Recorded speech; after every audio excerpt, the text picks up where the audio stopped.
Señor les bendiga. En esta mañana continuaremos con nuestro ciclo de estudios en relación a Apocalipsis. Estamos teniendo bases para la interpretación y estamos siguiendo una línea arminiana wesleyana. Estamos considerando las fiestas judías y su cumplimiento profético como para establecer una base de interpretación para el Apocalipsis. Leemos hoy, en esta mañana, 2 de Pedro,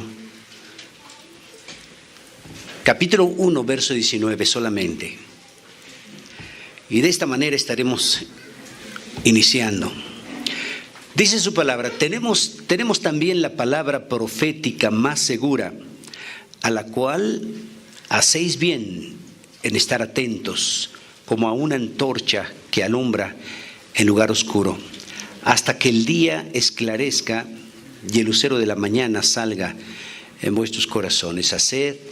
Estamos bien, dice, considerando la palabra profética más segura, su palabra. Vamos a retomar rápidamente lo que hemos visto y continuaremos para tratar de terminar hoy en lo que tiene que ver con el símbolo profético del candelero de 7 brazos, el menorá. Habíamos precisado que Levítico 23 es el pasaje que nos precisa las fiestas que Dios ordenó al pueblo de Israel, pero que las mismas fueron llamadas ensayos, santas convocaciones, ensayos. Y habíamos precisado que como ensayos es una consideración para un evento que se va a cumplir. Se ensaya para cumplir un evento, y una vez que se cumple el evento ya no hay objeto para seguir ensayando. Se ensayaba mientras se llegaba el evento. Entonces nuestro trabajo que estamos realizando es tratar de precisar las fiestas que Dios ordenó en Levítico 23, cuáles ya tuvieron su cumplimiento profético, en dónde estamos viviendo nosotros proféticamente y cuáles faltan por cumplirse. Ese es nuestro objetivo del menorá. El menorá, dijimos, es el candelero de 7 brazos. Dios ordenó que el tabernáculo, posteriormente el templo y en consecuencia las sinagogas, nunca quedarían en oscuridad, siempre tenían que tener luz. Entonces, ¿qué ordenó Dios a Moisés para que el tabernáculo siempre estuviera alumbrado? Bueno, pues le ordenó construir este candelero de 7 brazos llamado menorá. El tabernáculo nunca debería de quedarse a oscuras, el templo nunca debería de quedarse a oscuras. Y su analogía somos nosotros, usted y yo somos templo del Espíritu Santo. El Espíritu Santo alumbra nuestros corazones y la exhortación es que nuestro templo, o el templo, nuestro tabernáculo, nunca debe de quedar a oscuras. Es decir, es una exhortación a vivir en santidad, una exhortación a vivir una vida correcta delante de Dios, para que este templo, la casa del Señor, somos templo del Espíritu Santo, siempre esté alumbrado. Ahora, precisamos que en Levítico 23 hay un listado de fiestas. No estamos alterando el orden, estamos siguiendo ese orden, y cada fiesta tiene un cumplimiento profético, y su cumplimiento profético concuerda perfectamente con la escatología arminiana wesleyana. Por eso lo estamos considerando. La primera mención es respecto al día de reposo, como ya precisamos, y llegábamos a la conclusión que el día de reposo semanal para el pueblo de Israel, pero como ensayo, ya tuvo su cumplimiento profético. Hebreos nos precisa que una vez que Cristo entra a nuestro corazón, obtenemos o vivimos el verdadero reposo. Es decir, el Señor no le interesa tanto, entre comillas, que se guarde un día en especial a la semana, sino que la persona reciba a Cristo como su Salvador y empiece a vivir una vida verdaderamente de un reposo espiritual. Es decir, el día de reposo, como un ensayo, su cumplimiento profético es cuando la persona recibe a Cristo como su Salvador. Entonces, de alguna forma, esto ya se cumplió. El segundo punto que vimos fue la fiesta de la Pascua. Pesaj, saltar, saltear, pasar. Y observamos que su cumplimiento profético también ya ya se precisó. El apóstol Pablo dijo a los corintios: Cristo, nuestra Pascua, ya fue sacrificada. Quiere decir entonces que los ensayos que el pueblo de Israel estaba haciendo cada año, desde que salió de Egipto, ya se cumplió.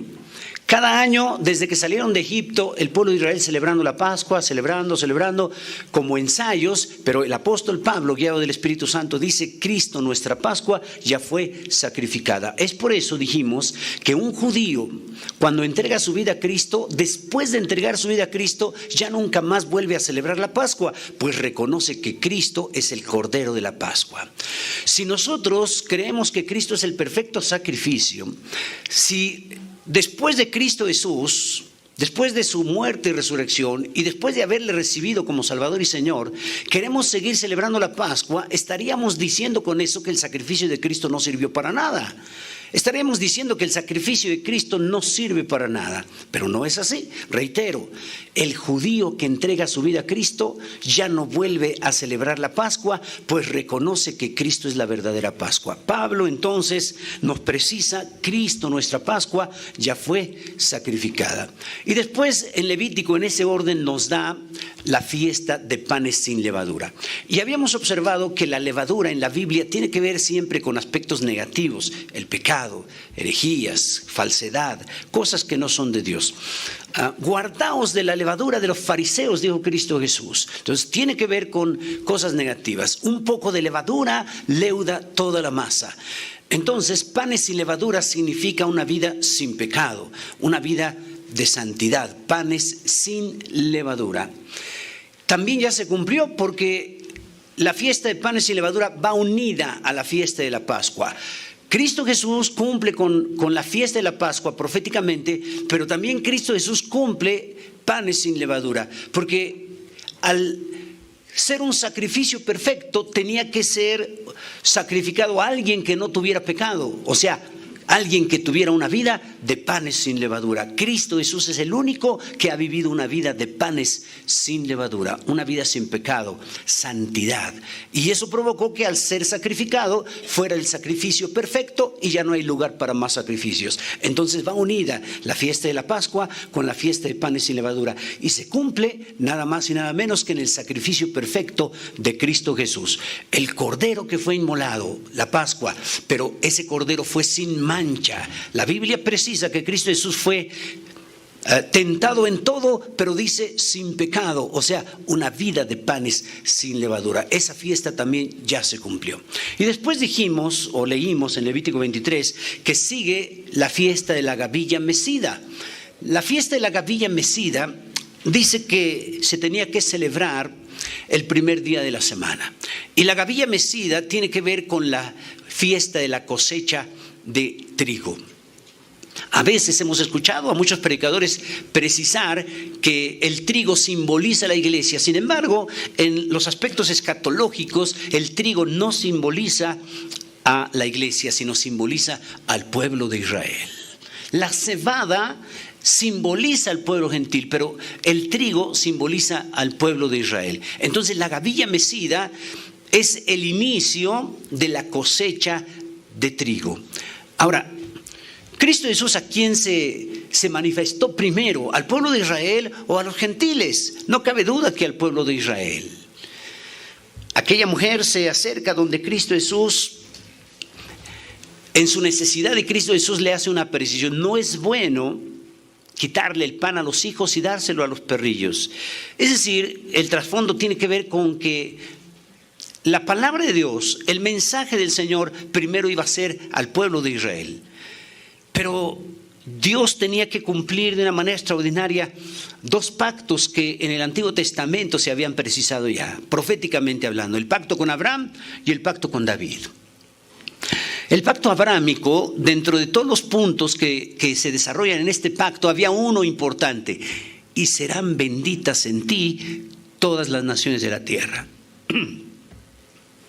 Cuando dice en este pacto abrámico: y serán benditas en ti todas las naciones de la tierra, Abraham no interpretó que en él serían benditas todas las naciones de la tierra, sino en alguien que descendería de él, o sea, el Mesías. Por eso Mateo, el evangelista, cuando inicia su escrito, el Evangelio según San Mateo, que él se dirige a los judíos, él empieza diciendo: Jesucristo, hijo de Abraham, hijo de David. ¿Por qué empieza con estas palabras Mateo? ¿Cuál era el objetivo de Mateo? Recuerden, Mateo se está dirigiendo a los judíos y él tiene que impactar a los judíos con las primeras palabras.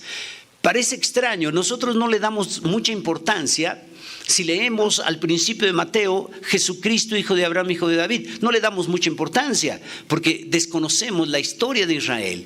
Pero el pueblo de Israel, cualquier judío que lee al principio en Mateo, Jesucristo, hijo de David, hijo de Abraham, o hijo de Abraham, hijo de David, se impacta porque inmediatamente viene a su mente, a su corazón, los aspectos proféticos, mesiánicos. Parte del pacto abrámico entonces, y serán benditas en ti todas las naciones de la tierra.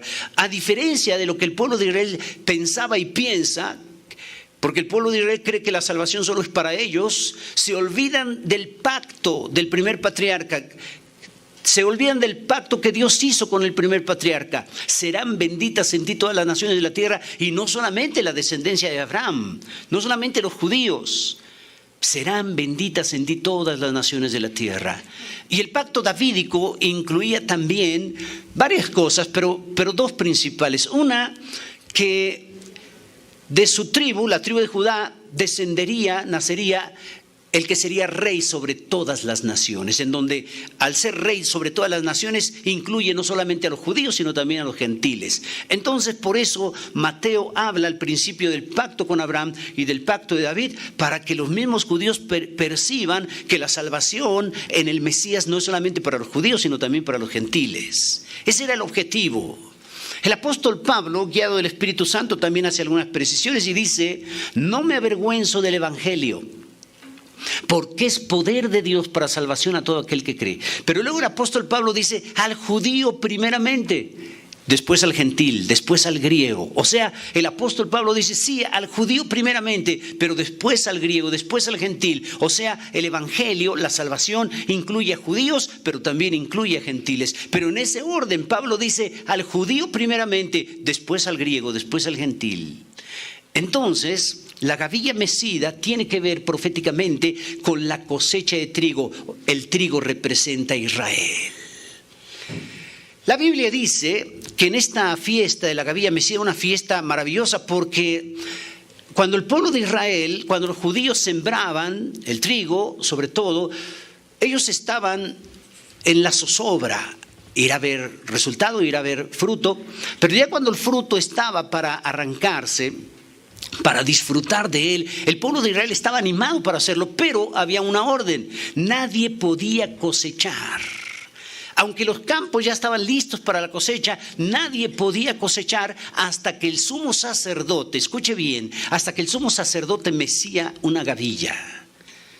El judío que se atrevía a cosechar algo de trigo antes de que el sumo sacerdote meciera una gavilla de trigo, era muerto, lapidado, a pedradas. Entonces el pueblo de Israel estaba siempre a la expectativa, ya quería disfrutar del fruto del trigo, pero no podía hacerlo hasta que el sumo sacerdote mecía una gavilla. Entonces llevaban una gavilla al sumo sacerdote, un manojo de trigo, y la Biblia dice que el sumo sacerdote tenía que mecer esa gavilla, y eso simbolizaba el arranque. Salían corriendo los judíos alegres a poder cosechar y disfrutar del trigo, porque el sumo sacerdote ya había mecido la gavilla. Ahora, la Biblia solo nos dice que el sumo sacerdote tenía que mecer la gavilla, pero no nos dice cómo. El Talmud judío dice, algunos rabinos, que tomaba el manojo el sumo sacerdote y lo cargaba como si fuera un bebé y lo mecía como si fuera un bebé. Otros comentarios rabínicos dicen que tomaba el manojo o la gavilla de trigo, la levantaba en alto y en alto la mecía. La verdad es que no podemos saber cómo mecía la gavilla, si como un bebé, como dicen algunos rabinos, o lo levantaba en alto y la mecía de esta forma. La Biblia solo dice que el sumo sacerdote tenía que mecer la gavilla. Como haya sido, el sumo sacerdote mecía la gavilla entonces y el pueblo de Israel gritaba de alegría, salía corriendo a cosechar el trigo porque ya se había dado la orden de ir a cosechar. La orden era que el sumo sacerdote meciera la gavilla. Ahora, eso es lo que se hacía literalmente. Eso es la fiesta en sí de la gavilla mecida. Pero en el aspecto profético tiene cosas interesantes. Se tenía que hacer el primer día de la semana. Y como algo interesante en ese orden profético que llevamos, Pascua, panes sin levadura, gavilla mecida, entonces la gavilla mecida tipifica, o su cumplimiento profético más bien, tiene que ver con la resurrección de Cristo Jesús. La gavilla mecida, el primer día de la semana, la resurrección de Cristo Jesús, el primer día de la semana. Entonces, la gavilla mecida, su cumplimiento profético es la resurrección de Cristo Jesús, nada más y nada menos. Muy amable, hermano, gracias. La gavilla mecida, entonces, su cumplimiento profético es la resurrección de Cristo Jesús. Quiere decir que la fiesta de la gavilla mecida, como un ensayo de cada año por parte del pueblo de Israel, ya se cumplió. ¿Cuándo? Nada más y nada menos que en la resurrección de Cristo Jesús. Ahora, pero también hay algo interesante, porque es una gavilla, la gavilla mecida. La profecía, o en este caso la fiesta, no dice el grano mecido. No habla de un grano nada más, un grano de trigo. Habla de una gavilla, o sea, un manojo. Y una gavilla o un manojo no tiene un solo grano, tiene varios granos. Entonces, ¿cómo se puede aplicar esto proféticamente? ¿Cómo pudo haber tenido su cumplimiento exacto? Si Cristo Jesús murió, resucitó, pero Cristo Jesús es solo uno, mientras que el aspecto profético es una gavilla, es la gavilla mecida, no un trigo mecido, no un grano mecido, es la gavilla. Bueno, Mateo, de entre los 4 evangelistas, Mateo nos da una precisión interesante y nos dice que después de la resurrección de Cristo Jesús se levantaron algunos cuerpos de santos que salieron de los sepulcros. Es el único que nos lo registra, Mateo. Entonces, cuando Cristo Jesús resucita, después de la resurrección de Él, el Señor levanta a otros más. Dice que algunos cuerpos de santos se levantaron de los sepulcros después de la resurrección de Cristo Jesús. ¿Por qué tiene que suceder este evento? ¿Por qué tiene que efectuarse esta situación según Mateo? Porque se tiene que completar fielmente el aspecto profético.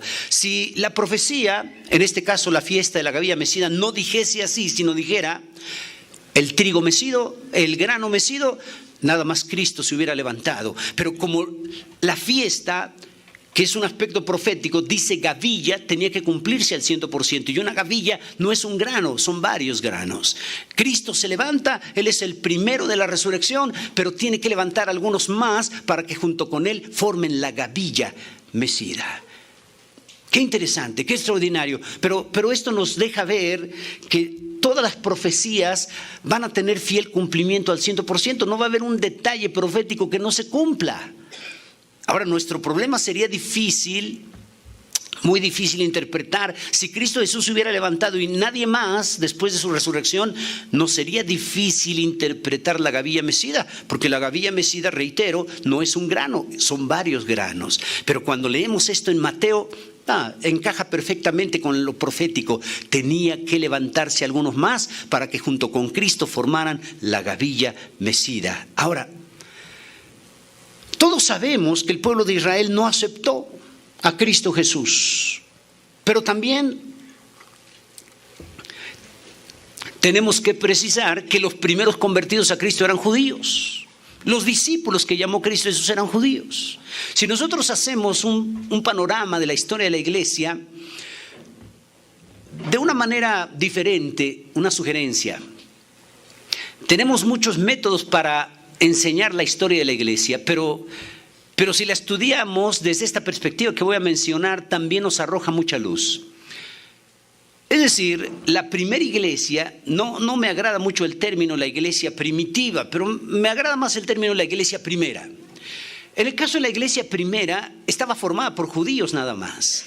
Los primeros convertidos a Cristo eran judíos.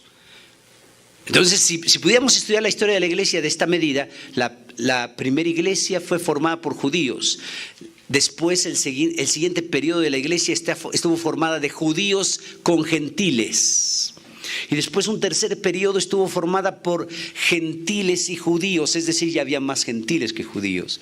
Y el siguiente periodo, gentiles. Difícilmente encontramos iglesias en donde haya judíos.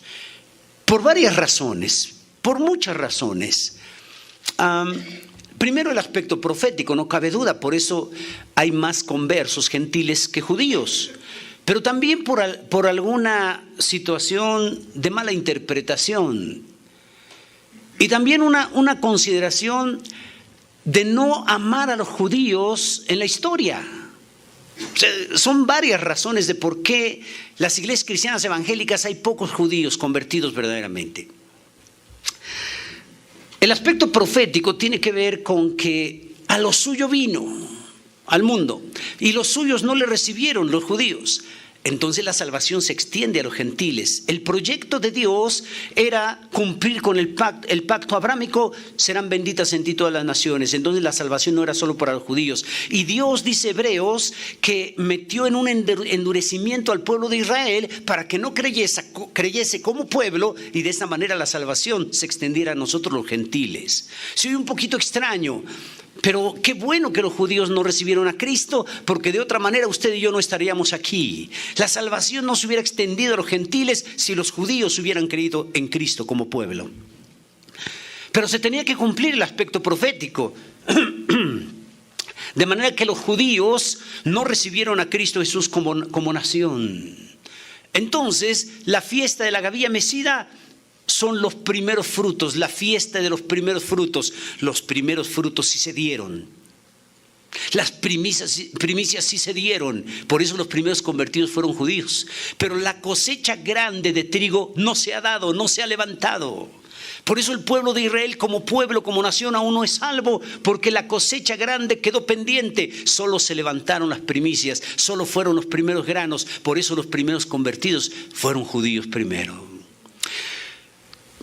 Voy a retomar enseguida esa parte ya profética, pero quiero concluir esta parte que me parece muy grave, que son otras razones por qué hay pocos judíos convertidos a Cristo. Aparte del aspecto profético, eso ya quedó muy precisado. En la historia, Roma ha perseguido de una manera terrible a los judíos. Roma le ha echado la culpa a los judíos prácticamente de todo lo malo en la historia. Había temblores, había terremotos en la historia y Roma decía, es culpa de los judíos. Había epidemias en la historia, mataron mucha gente esas epidemias y Roma decía, es culpa de los judíos. En el periodo del oscurantismo, más o menos del 500 al 1500 después de Cristo, 1000 años aproximadamente, llamado el periodo de oscurantismo, en donde Roma prohíbe leer la Biblia y reproducirla. Obviamente uno de los objetivos era que nadie leyera la Biblia y de esa manera hubiera ignorancia en todos los pueblos y de esa manera la cúpula romana pudiera hacer y deshacer a su arbitrio y nadie dijera nada. Había ignorancia en las Escrituras. Y todo ese periodo Roma lanzó un proyecto, un programa para que el mundo entero creyera que los judíos eran culpables de todo. Incluso sigue habiendo cristianos evangélicos que tienen la idea católica que los judíos mataron a Cristo Jesús. Y por eso no hay que amarlos y por eso no hay que quererlos. Todavía se tiene en las iglesias cristianas evangélicas el mal concepto de la palabra sinagoga incluso. Tiene el concepto de, en las iglesias cristianas o es iglesia, o es templo, es capilla, pero tienen la idea de la palabra sinagoga para referirse a lo más perverso y lo más vil. ¿De dónde el pueblo, incluyendo muchos cristianos evangélicos, tiene esa idea? De Roma. Otra mala interpretación es que estamos bajo la gracia y no estamos bajo la ley, por lo tanto, la salvación es solo para los gentiles, no hay que evangelizar judíos, solo gentiles. Se tiene esa idea en las iglesias evangélicas. Bueno, estoy hablando de razones de por qué hay pocos judíos en las iglesias. Hay hermanos que están pidiendo a Dios, Señor, ya acaba con los judíos, quítale sus empresas, quítale sus negocios. ¿Por qué a ellos les va todo bien? ¿Por qué son dueños de bancos? ¿Por qué son dueños de empresas? Y hay hermanos en Cristo que eso les incomoda mucho, que a los judíos Dios les dé prosperidad. Y les incomoda tanto que consideran en sus oraciones: Señor, que no les vaya bien a los judíos. Mira, ellos te mataron, mira, ellos te hicieron esto otro. Entonces todas esas razones provocan que no se evangelice judíos. Hay proyectos para evangelizar a niños, está muy bien. Hay proyectos para evangelizar a los indigentes, está muy bien. Hay proyectos para evangelizar a los jóvenes, a los drogadictos, está muy bien. Pero yo no veo en las iglesias cristianas evangélicas proyectos para evangelizar judíos. La Gran Comisión es extraordinaria. En la Gran Comisión el Señor precisa a la iglesia que prediquemos el evangelio a toda criatura. Pero a la iglesia evangélica se le ha olvidado que los judíos también son criaturas. La Gran Comisión no solamente es predicar el evangelio a los gentiles, incluye también a los judíos. Pero a la iglesia cristiana evangélica se le ha olvidado eso. Acabamos de precisar, lo reitero, el apóstol Pablo dijo: no me avergüenzo del evangelio, es poder de Dios para salvación a todo aquel que cree. Pero dice al judío primeramente, después al gentil. A la iglesia se le ha olvidado que los judíos también necesitan de Cristo. Y lo que es algo irónico, porque mientras que a la iglesia sana se le ha olvidado que los judíos también son creación de Dios y que necesitan el evangelio, por otro lado, algunas iglesias despistadas, algunos hermanos despistados están judaizando. O sea, qué irónico. Mientras que unas iglesias se desentienden de evangelizar judíos, otras iglesias quieren vivir una mezcolanza, quieren dejar de ser cristianos y judaizar. O sea, qué extraño, ¿qué estamos viviendo? Bueno, últimos tiempos. Pensando que el evangelio no es para los judíos, por un lado, unas iglesias, y pensando otros que hay que mezclar, hay que vivir como judíos, cantar como judíos, vestir como judíos, comer como judíos, todo como judíos. Es el otro extremo, pero es el aspecto profético. Por eso un mensaje a una de las iglesias que vamos a ver más adelante en nuestro curso, hay una precisión: los que se dicen ser judíos y no lo son. Eso estamos viviendo hoy en día. Cualquiera ahora ya se siente judío. Mientras el pueblo de Israel no esté en una persecución extrema, muchos se sienten judíos. Pero deje que empiece persecución terrible otra vez para los judíos y verá si hay hermanos en Cristo que se creen judíos. Ahorita, como no hay esa persecución extrema para los judíos, no, yo soy judío y yo quiero apropiarme las promesas de Abraham, las promesas para el pueblo de Israel. No hay una distinción entre Israel y la iglesia. Por eso establecimos principios dispensacionales al inicio de nuestro curso.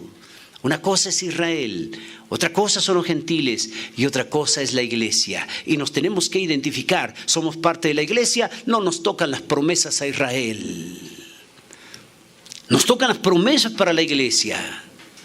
Hay hermanos que leen las escrituras, está muy bien, pero no hacen esta distinción y leen pasajes extraordinarios que la Biblia precisa de bendiciones materiales extraordinarios de Dios prometiéndoselo a Israel.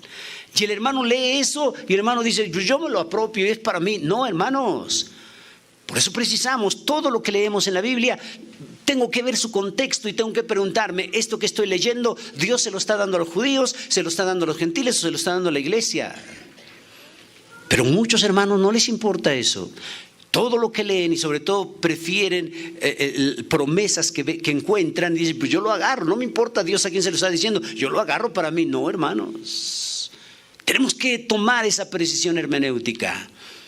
Si en su contexto Dios le está dando esa promesa de bendición material al pueblo de Israel, amén, gloria a Dios, es para los judíos, pero no es para nosotros. Las promesas que Dios ha dado a la iglesia son promesas de bendición espiritual. Pero también Dios ha dado promesas a la iglesia, y una promesa que Dios ha dado a la iglesia es: está establecido a vosotros no solo que creáis en Cristo, sino también que padezcáis por Cristo. ¿Por qué no nos apropiamos esa promesa? Que si es para la iglesia, Vea usted entonces, es que el cristiano tiene un mal concepto de las promesas de Dios. Él todo lo que ve en la Biblia como promesa y beneficios, sobre todo materiales, económicos, él dice, pues esta es una promesa y Dios me la hizo a mí. No, el contexto, Dios se lo hizo al pueblo de Israel. Comenté la vez pasada un equilibrio. No estoy diciendo que la iglesia deba de vivir en una pobreza extrema, a menos que sea la soberanía y voluntad de Dios. Pero un equilibrio. El cristiano tiene que estar considerando su riqueza está en los cielos. Es una diferencia. El judío no quiere riqueza allá, el judío quiere riqueza aquí. Tiene sus promesas de bendición material aquí, pero la iglesia quiere su riqueza allá. Sus promesas de bendición son para estar allá en la eternidad. Pero un cristiano despistado quisiera las riquezas aquí. Reitero, un equilibrio. No estoy diciendo el otro concepto errado de que la iglesia tiene que padecer al 100. No, hay un equilibrio que Dios considera ahí. Bien, voy a retomar el punto. La parte entonces de la gavilla mecida tiene que ver con la cosecha de las primicias de trigo. Los primeros frutos para la iglesia fueron de judíos, porque era el trigo. La gavilla mecida ya se cumplió. Pero después de la gavilla mecida venía la cosecha general, o sea, la gavilla solamente era la primicia. Pero después venía la cosecha grande. Esa cosecha grande de trigo todavía no se ha dado. Todo Israel como pueblo no ha cumplido esta parte profética. O sea, solo se cumplió las primicias. Ahora, Cristo entonces resucita, se cumple la gavilla mecida proféticamente, después algunos cuerpos de santos son levantados junto con él para formar la gavilla mecida, y por eso Pablo precisa todo en su debido orden. Si tiene que ver con la resurrección de Cristo y la resurrección de otros más junto con él para formar la gavilla, entonces Pablo dice todo en su debido orden. Cristo, las primicias y luego los que son de Cristo en su venida. Vea usted lo que dice Pablo. Todo en su debido orden. Cristo, él ya resucitó. Las primicias, los que se levantaron después de él, fueron las primicias. Luego los que son de Cristo en su venida. La resurrección de los santos cuando Cristo Jesús venga por su iglesia. Va a llevar ese orden. Ese orden de resurrecciones solo se ha cumplido en parte. Cristo, las primicias ya están. Falta la parte y luego los que son de Cristo en su venida. Entonces, a lo suyo vino, al mundo, los suyos no le recibieron, los judíos. La salvación se extiende a los gentiles. Entonces queda pendiente, no se olvide, queda pendiente la cosecha grande de trigo. Solo se han levantado las primicias. Los primeros frutos fueron judíos, pero todo lo demás del pueblo de Israel proféticamente va a tener su tiempo posterior. Entonces se cumple la gavilla mecida con la resurrección de Cristo Jesús. Después, siguiendo el orden de Levítico 23, después de la gavilla mecida sigue la fiesta de Pentecostés. La fiesta de Pentecostés es un término griego que le dio la 70, la Septuaginta a la fiesta. La fiesta es Hag HaShavuot, la fiesta de las semanas. Entonces, el Señor le precisó que después de la Pascua contaran 7 semanas y después el siguiente día celebrarían la fiesta de Pentecostés, la fiesta de las semanas. O sea, Pentecostés significa 50. ¿50 qué? 50 días después de la Pascua. Eso es lo que significa Pentecostés. Ahora, esta fiesta es extraordinaria. La fiesta de Pentecostés también es fiesta de la cosecha, de varias cosechas, pero la principal de cebada. Escuche bien, la fiesta de Pentecostés, que en el menorá, el candelero de 7 brazos, correspondería al brazo del medio, Pentecostés. El brazo en medio, el cuarto brazo del menorá, del candelero de 7 brazos, es el más importante, dijimos, porque por ahí fluía el aceite y distribuía el aceite a los demás brazos. También ese brazo del medio es el que sostiene literalmente los brazos que están a su izquierda y a su derecha. Es el brazo más importante. Entonces, la fiesta de Pentecostés o la fiesta de las semanas es la fiesta de la cosecha de cebada. Ahora, si ya dijimos que la cosecha grande de trigo se quedó pendiente, y solamente se levantaron las primicias, los primeros frutos eran judíos, entonces la cosecha de cebada es enorme. Pentecostés es la cosecha de cebada extraordinariamente grande. Y la cebada simboliza los pueblos gentiles. Por eso es interesante que el pueblo de Israel, cuando celebra la fiesta de Pentecostés, el libro que leen en la fiesta es el libro de Ruth. Es interesante. El pueblo de Israel, cada vez que celebra la fiesta de Pentecostés, Hag HaShavuot, el libro bíblico que leen para la fiesta de Pentecostés es el libro de Ruth. ¿Por qué razón leerán el libro de Ruth? Ruth era una moabita que abrazó la fe judía después, pero ¿por qué leerán el libro de Ruth? Porque, mire, si nosotros estudiamos una fiesta judía de Pentecostés, ellos ponen cartelones, mantas, y generalmente no falta esta expresión en su fiesta: una gentil hizo bondad a una judía. ¿Por qué dirán eso? Una gentil hizo bondad a una judía. Hay otras pancartas que literalmente dice: una gentil, y pone entre paréntesis Ruth, hizo bondad a una judía, Noemí. Bueno, pues porque la historia de Ruth se trata de eso. Ruth era una moabita, no era judía, y sin embargo Dios la usa de una manera extraordinaria, al grado de que se casa con Booz, como usted conoce la historia. Nace Obed, de Obed viene Isaí, de Isaí viene David, y de David viene el Mesías, Cristo Jesús. Es decir, Ruth viene a encajar de una manera extraordinaria, aún aunque fue moabita, una gentil, viene a encajar perfectamente en el panorama genealógico del Mesías. ¡Qué maravilloso!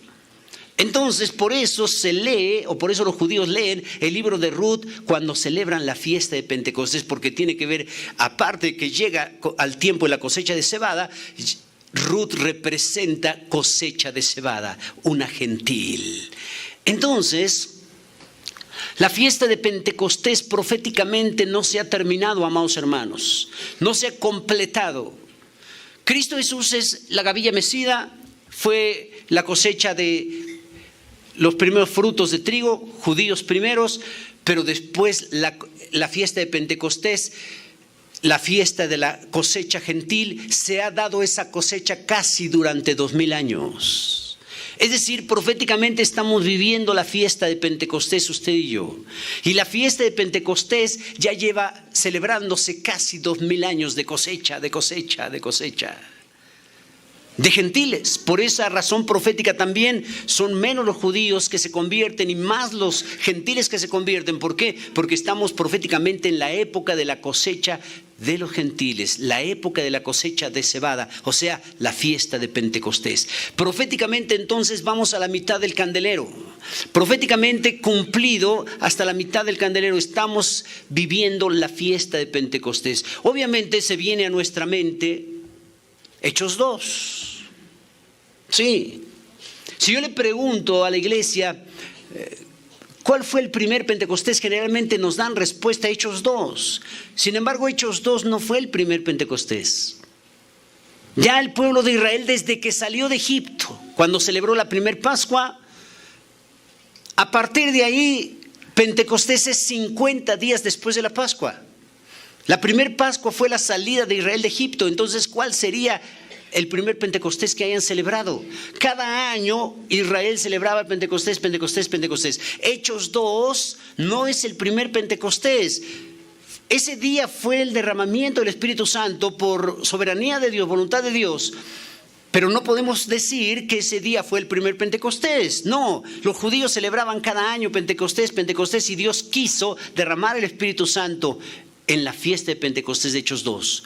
Pero retomo la pregunta.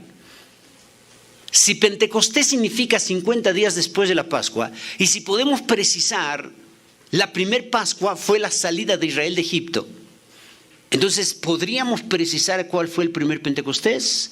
Sí. ¿Por qué cree usted que los judíos, cuando celebran Pentecostés, aparte de leer el libro de Ruth, dicen que el verdadero Pentecostés no es que yo le hable a Dios, sino que Dios me hable a mí? ¿Por qué también le dicen Shimhat Torah. ¿Por qué los judíos le dicen regocijo de la ley? Porque precisamente el primer Pentecostés fue cuando Dios le dio la ley a Moisés. La primer Pascua fue cuando Israel salió de Egipto. 50 días después de esa Pascua, Dios le estaba dando la ley a Moisés. Por eso los judíos le llaman Shimhat Torah, regocijo de la ley, en Pentecostés, porque ellos recuerdan que Dios les dio la ley. Ahora, el evento fue terrible, hermanos. El evento fue terrible porque Israel acaba de salir de Egipto, milagros de parte de Dios maravillosos, extraordinarios, pero cuando llega el momento de que Dios le dé la ley, le dice Dios a Moisés, sube al monte. Usted conoce la historia, se va Josué con él. Han tardado, han pasado días.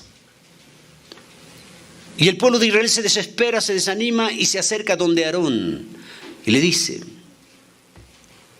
mira, no sabemos qué ha pasado con tu hermano Moisés. No aparece.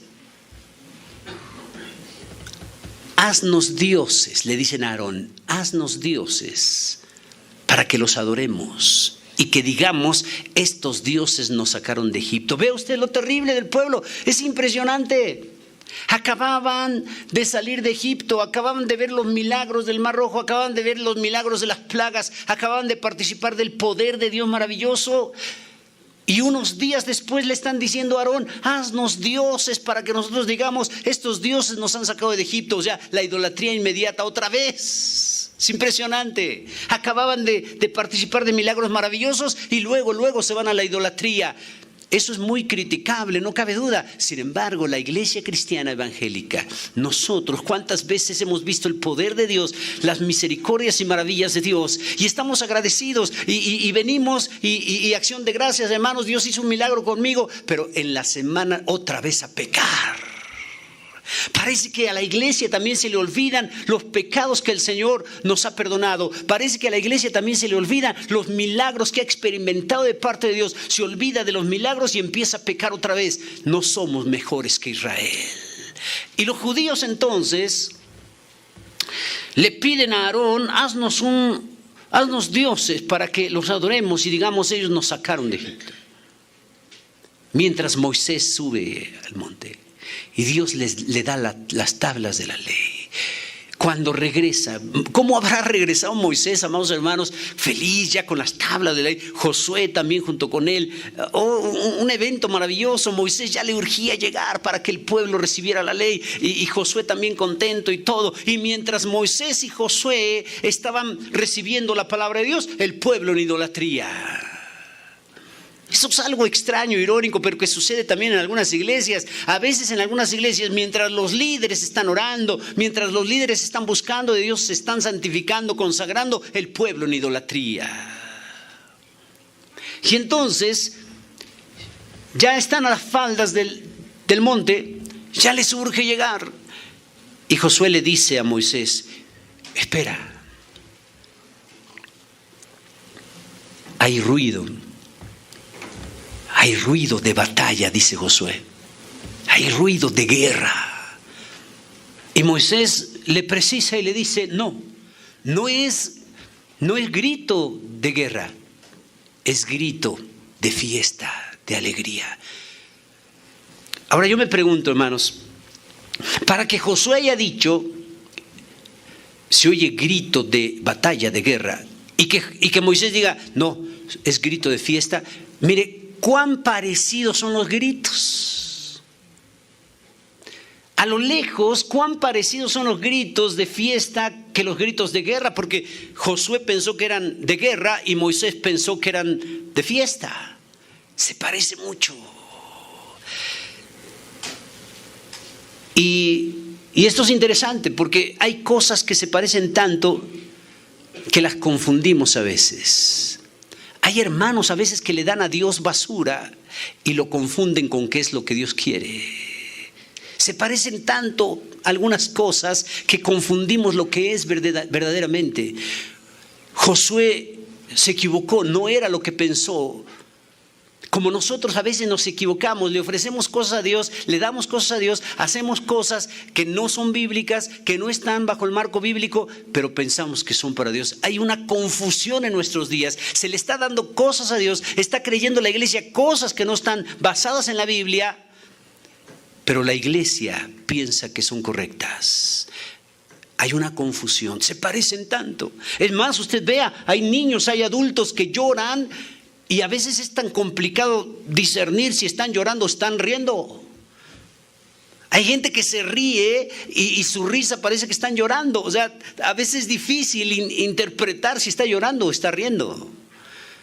El asunto es que va bajando ya, llega ya más abajo y entonces encuentran al pueblo danzando, brincando, alegres alrededor del becerro de oro que había construido Aarón. Ahora, ¿qué habrá sentido Moisés y Josué cuando viene Moisés con las tablas y de repente ve al pueblo en idolatría, brincando, danzando, haciendo fiesta a un becerro de oro? ¿Qué siente el hermano, la hermana que busca de Dios? ¿Qué sienten los padres que buscan de Dios y sus hijos? Ellos están buscando de Dios y de repente llegan y sus hijos están perdidos terriblemente. ¿Qué sienten los pastores? ¿Qué sienten los ministros, los evangelistas, misioneros, cualquier ministerio? Que están buscando verdaderamente de Dios y tanto esfuerzo, tanto ánimo, y cuando se acercan al pueblo, el pueblo en idolatría. A veces hay tristeza y molestia. Moisés sintió todo eso. Y entonces dice la Biblia que tomó las tablas y las avienta y las quiebra, las rompe y dice, no son dignos de recibir la palabra de Dios. Qué terrible, amados hermanos. Ahora, todo se detiene, obviamente, cuando Moisés hace eso, quiebra las tablas de la ley. El pueblo se detiene, no más fiesta, no más pachanga, permítame la expresión. Y entonces una quietud. Está Moisés por un lado, está Josué, está Aarón, están aquellos que estaban danzando, está el pueblo. O sea, un impacto para todos. Y entonces Moisés se acerca donde Aarón, su hermano. ¿Qué has hecho? Era su propio hermano Aarón. ¿Qué has hecho? Y Aarón no fue valiente, no fue capaz de decirle, yo hice un becerro de oro y los llevé a la idolatría. Aarón no es capaz de decir la verdad y le dice Aarón a Moisés, mira, tú conoces el pueblo, tú sabes que el pueblo como es débil, es idólatra y vino y bueno, yo les pedí que trajeran el oro, pero yo tomé el oro, lo eché al fuego y salió un becerro. Mire lo que dice. ¿Cómo que echó el oro al fuego y salió un becerro? Alguien tuvo que hacer el molde. Y el molde lo hizo Aarón, pero no se atrevió a decirle, yo lo hice. Qué infantil su respuesta. Cuando alguien comete errores y no se arrepiente, sus respuestas son infantiles. Inventa cualquier cosa que da risa. ¿Cómo es que tomé el oro, lo eché al fuego y salió un becerro? No, hermanos. No fue capaz de decirle a Moisés, ¿sabes qué? Yo cometí el error, yo hice esto. No, se quiso justificar. Pues yo eché el oro al fuego y salió un becerro. Ahora, ¿por qué creen ustedes que el pueblo fue donde Aarón? Bueno, era su segundo, pero es que Aarón sabía hacerlo. Uno de los oficios de Aarón en Egipto era hacer imágenes. Por eso el pueblo se lo pidió. Él era experto en hacer ídolos.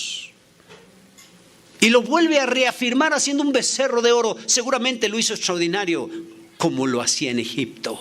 O sea, por parte de Aarón, si lo apartamos, ¿qué aplicación tenemos? Que Aarón también Dios lo saca de Egipto, que simboliza el mundo, pero Aarón vuelve a ser una imagen de fundición. No solamente para perderse él, sino para hacer perder a todo el pueblo. Eso es lo más triste. Bueno, también hay hermanos que Dios los ha sacado de Egipto, del mundo, y viven un momento en Dios, en Cristo, y después se apartan y vuelvan a hacer lo mismo que hacían antes. Y lo peor de todo, como Aarón, no solamente para perderse a título personal, sino para hacer perder al pueblo. Eso es lo más grave. Hay gente que se aparta del Señor no para su propia perdición, sino no se conforman con su propia perdición. Quieren perder a los que más se pueda. Aarón arrastra a todo el pueblo. Y hay muchos hermanos que se apartan del Señor y no se conforman con haberse perdido ellos solos. Ellos quieren más y buscan a muchos hermanos para hacerlos caer también. ¡Qué terrible! Entonces, viene un evento por demás extraordinario. Cuando le llama la atención allí a Aarón, a su hermano, porque también habría que decir a colación que ha de haber pensado Moisés con el problema que le ocasionó a Aarón su hermano. Cuando Dios le hizo el llamamiento a Moisés, recuerden, él se justificó, no quiso a la primera, no quiso a la segunda, no quiso obedecer inmediatamente, y entonces Dios le dice, bueno, llévate a tu hermano Aarón, él te va a ayudar y esto. ¿Qué ha de haber pensado Moisés en ese momento cuando Aarón hace ese becerro de oro y hace perder al pueblo? Seguramente Moisés pensó, eso me pasa por no atender el llamado de Dios cuando él me lo hizo. Y a colación también, casi todos los problemas que se tienen ministerialmente generalmente tienen que ver con la familia inmediata. Casi siempre, hermano, problemas en la iglesia así, hermano, ¿y esto por qué? Casi siempre el problema lo encabeza un familiar directo de los líderes. Y eso es desde siempre. Aarón era el hermano de Moisés y los problemas fueron encabezados por su propia familia, Aarón. Entonces, Moisés tiene que hacer algo terrible, amados hermanos. Y Moisés le dice, el que esté por Jehová, véngase de este lado. Fíjense lo que dice Moisés, el que esté por Jehová, véngase de este lado. Algunos se vinieron y otros no, otros se quedaron allá a la imagen, otros se fueron a la idolatría. El que esté por Jehová, véngase de este lado. Nadie sabía qué iba a suceder enseguida. Pero Moisés les dice, el que esté por Jehová, véngase de ese lado. Ya, hubo una división del pueblo, vamos. Ya que se dividieron, Moisés le dice a los que se apartaron, a los que les dijeron, a los que fueron por Jehová, los que estén por Jehová estén de ese lado. Ya cuando se separan, Moisés les dice, ahora saque su espada los que están por Jehová, saquen su espada y maten a sus hermanos. Qué triste, qué día más terrible. Debiendo ser un día de alegría porque les iba a dar la ley, se transforma en un día de luto, terrible, tristeza. El que esté por Jehová, saque su espada y mate a su hermano. Y la Biblia dice que sacaron su espada y empezaron a matar literalmente a sus hermanos, que no quisieron ir tras Jehová. Y entonces mataron tanta gente que hay una analogía, es un aspecto profético de lo que estamos viviendo. Son ensayos. Cerca de 3,000 personas murieron. Ahora, la analogía interesante. En el primer Pentecostés celebrado por los judíos, murieron 3,000 personas. Pero cuando en Hechos 2, en ese Pentecostés donde es el derramamiento del Espíritu Santo, Pedro se levanta a predicar y la Biblia dice que en su primera predicación se convierte en 3,000. La analogía o el contraste a la vez extraordinario es que en el Pentecostés, primer Pentecostés de los judíos, 3,000 murieron, pero en el Pentecostés del derramamiento del Espíritu Santo, 3,000 se salvaron. Esto es una analogía extraordinaria. Mientras que la ley es para muerte, la gracia es para salvación. Pero eso es interesante que haya sido la cantidad. Entonces, la fiesta de Pentecostés es la cosecha de la cebada. Usted y yo estamos viviendo proféticamente el tiempo de Pentecostés, el tiempo del mover del Espíritu Santo, el tiempo en que el Espíritu Santo precisa a la iglesia no solamente venir, posarse en el individuo como lo hacía en el Antiguo Testamento, sino ahora vivir en el corazón de la gente. Estamos viviendo una época maravillosa, por eso es la más importante, por eso representa el brazo del medio, el que sostiene a los demás. Por eso la base en donde ponían el aceite, la candela, subía por el brazo del medio. O sea, el aceite simboliza el Espíritu Santo. Estamos viviendo la época más importante, profética, la época del Espíritu Santo. Entonces, si usted y yo estamos participando en la fiesta de la cebada, o sea, somos parte, usted y yo somos parte de la cosecha de cebada en la fiesta de Pentecostés. Estamos viviendo proféticamente la fiesta de Pentecostés. Pero ahora vamos a ver algo terrible. Esta fiesta, esta cosecha ya duró casi 2000 años y sigue habiendo cosecha. Nos cuesta cada vez más trabajo. Porque cuando el campesino empieza a cosechar, qué alegría, y hay un montón de cosecha. Pero ¿sabe qué? La cosecha se va a acabar. Cosecha mucho, pero ese montón de cosecha no va a durar siempre. Entre más cosecha, se va acabando el fruto. Y va a llegar el tiempo en que se va a acabar. Entonces, estamos viviendo la época entonces de Pentecostés proféticamente. La cosecha es cebada, pero se va a acabar. Ahora, hay aspectos proféticos que nos menciona la Biblia. Uno de ellos, por ejemplo, es que la venida de Cristo Jesús, previo a la venida de Cristo Jesús, iba a ser como los días de Noé, como precisamos alguna ocasión. Y si la venida de Cristo Jesús iba a ser como en los días de Noé, precisábamos aquella ocasión que en los días de Noé, cuando él construye el arca, ante su predicación, que fueron un poco más de 100 años, nadie se convirtió. Nadie le creyó a Noé. Predicó más de 100 años y nadie le hizo caso. Entonces, si la Biblia dice que la venida de Cristo va a ser como en los días de Noé, y si Noé predicó y nadie se convirtió, quiere decir que ya no hubo fruto, ya no hubo cosecha. Va a ser como en los días de Noé la venida de Cristo. La cosecha de cebada se está acabando y va a llegar el tiempo en que se acabe y sea como en los días de Noé, ningún resultado, y entonces la venida de Cristo va a ser semejante. Ahora, por eso cada vez nos cuesta más trabajo que alguien se convierta a Cristo. No estoy hablando de jugar, no estoy hablando de que cada quien, de iglesias que le permiten a la gente que haga lo que quiera. De esos hay muchas y están llenas, hay miles de personas allí. Si nosotros le decimos a la gente, bueno, usted venga como usted no tiene necesidad de arreglar su vida, usted puede vivir como está, es homosexual, siga homosexual, es lesbiana, siga como lesbiana, es pecador, siga como pecador, es ladrón, siga como ladrón, es narcotraficante, usted siga, no se olvide de los diezmos. Si le decimos todo eso, sabe que las iglesias están repletas de miles de personas. Pero en el momento que a la iglesia se le precisa que Dios es 3 veces santo, que Cristo viene por una iglesia sin arruga y sin mancha, y si al adúltero se le llama así como es pecado, y si sigues en adulterio te vas a perder, te mueres, te vas al infierno, viene Cristo, te quedas. Si le hacemos esa precisión, hijos rebeldes que menosprecian la autoridad de los padres, que menosprecian la autoridad de la iglesia, hijos que ni trabajan, ni estudian, y les precisamos, usted está mal, viene Cristo, usted se queda, no crea que se va, si se muere usted se va al infierno. Si les precisamos eso, ¿sabe qué? La mayoría se va. Cuando hacemos seguimientos de santidad en la iglesia como algo terrible, la mayoría se va, le molesta, se incomoda que le digan sus verdades a la iglesia.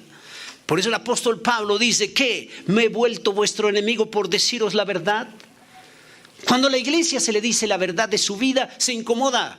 Pero esa incomodidad sirve para 2 cosas, o arregla su vida o se va. Pero como tiene otras opciones, porque hay iglesias que reciben a quien sea y como sea, parece que la mejor opción, cuando se sienten ofendidos, violentados por la forma equivocada en que están viviendo delante de Dios, pareciera que tienen una coartada, pareciera que tienen oportunidad. Bueno, pues me voy a aquella iglesia, no me dicen nada. O al contrario, a lo mejor me apapachan mi pecado. Tienen tantas oportunidades de irse a otros lados donde no se predica santidad de vida. Y todas esas congregaciones, en consecuencia, al no predicar santidad de vida, al no predicar que Cristo Jesús viene por una iglesia sin arruga y sin mancha, y que no nos engañemos, hermanos, no hay otra modalidad, entonces prefieren irse allá. Entonces yo estoy hablando de verdaderos convertidos a Cristo. Yo estoy hablando de verdadera gente que está en pecado, que está en maldad, pero que entrega su vida a Cristo y que al recibir a Cristo no sigue viviendo igual, sino que vive una vida de santidad después de Cristo. A eso me refiero. Cada vez hay menos. Verdaderos convertidos en donde entregan su vida a Cristo y son capaces de consagrarse verdaderamente al Señor. Viven bien delante de Dios en la congregación, pero también en su casa, pero también en su trabajo y también en la escuela. Porque el problema que tenemos ahora es que muchos hermanos viven dobles vidas. Parece que en la congregación todo está muy bien, pero saliendo de la congregación es el problema. Supuestos ministros que viven dobles vidas. Nosotros conocemos a su esposa, a sus hijos, pero mire, salen y allá tienen otra mujer, salen y allá tienen otros hijos. Hermanos que viven dobles vidas, pero que no solamente eso, sino que los líderes no les precisan que viviendo esa doble vida están perdidos. No, los apapachan con tal de que el diezmo y las ofrendas no se les vayan. Con tal de que la fama de decir nosotros somos 5,000, 10,000, no se les vaya la fama. Prefieren ver morir a la iglesia que arreglarla, que exhortarle a santidad de vida, no importando si se van. ¿Qué habrá sentido los discípulos cuando están predicando? Cristo Jesús los envía y de repente dice la Biblia que en un día eran más de 5,000 los que ya seguían a Cristo, sin contar mujeres y niños, dice la Biblia. ¿Cómo se habrán sentido los 12 discípulos cuando vieron 5,000 sin contar, en un solo día, sin contar mujeres y niños? ¿Qué han de haber sentido los discípulos, 12 discípulos, Cristo Jesús ahí? Han de haber dicho, no, eso se está poniendo bueno, esto, 5,000 sin contar mujeres y niños. Y luego, de repente, el Señor les da de comer también, conocemos la historia, pero hay un momento, voy a esto, Cristo Jesús dice a toda la gente, a esos más de 5,000 que le seguían, y les precisa Cristo Jesús: de cierto os digo que ustedes me siguen no porque hayan visto las señales, sino porque comiste el pan y os saciasteis. Fíjense lo que les dice Cristo, De cierto, ustedes me siguen no porque hayan visto las señales, sino porque comieron el pan y os saciasteis. O sea, Cristo les dice la verdad.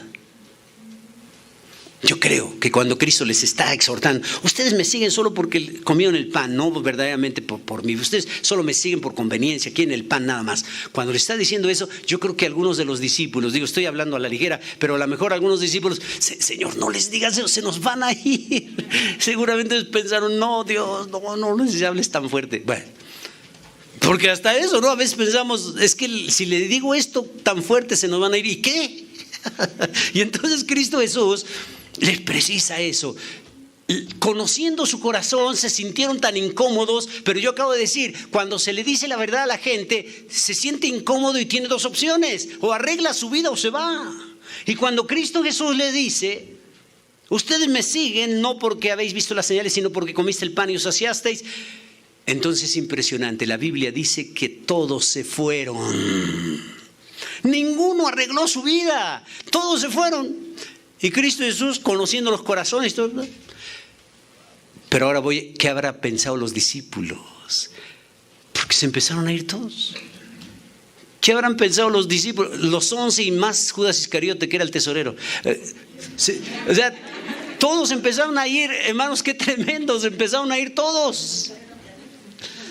Fíjese bien la conclusión. Cuando se empiezan a ir todos, Cristo Jesús está ahí firme, habiendo dicho la verdad en sus corazones, y los discípulos están a la expectativa, ya se nos fueron todos. Y entonces Cristo los ve. ¿Cómo los habrá visto? ¿Cómo habrá visto Cristo a los discípulos? Que Cristo se dirige a ellos, a los discípulos, y les dice: ¿qué? ¿Se quieren ir también ustedes? ¡Qué palabra más terrible! ¿Qué? ¿Se quieren ir también ustedes? Y luego Pedro, guiado del Espíritu Santo: Señor, ¿a quién iremos? Solo tú tienes palabras de vida eterna. Fíjense qué maravilloso. Pero todo esto que estoy precisando desde el principio sucedía. Cuando se le dice a la iglesia con precisión, se incomoda, pero esa incomodidad va a servir para dos cosas: o arregla su vida o se va. Pero entonces, retomando el aspecto de Noé, es impresionante cómo Noé predica más de 100 años y no logra ganar a nadie. Y la venida de Cristo va a ser semejante a eso. Entonces la cosecha de cebada se va acabando, amados hermanos. Cada vez nos cuesta más trabajo que alguien se convierta verdaderamente. No estoy diciendo que alguien simpatice, porque es una cosa. Hay gente que le gusta el ambiente cristiano, hay gente que le gusta cantar, le gusta escuchar el mensaje, pero nunca entrega su vida a Cristo. No hay un cambio en él nunca.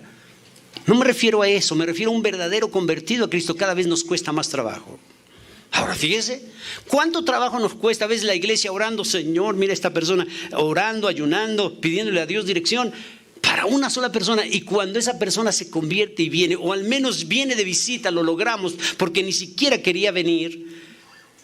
¿Cuánto trabajo nos costó traer a uno para que los hermanos que ya están ahí lo corran rápido?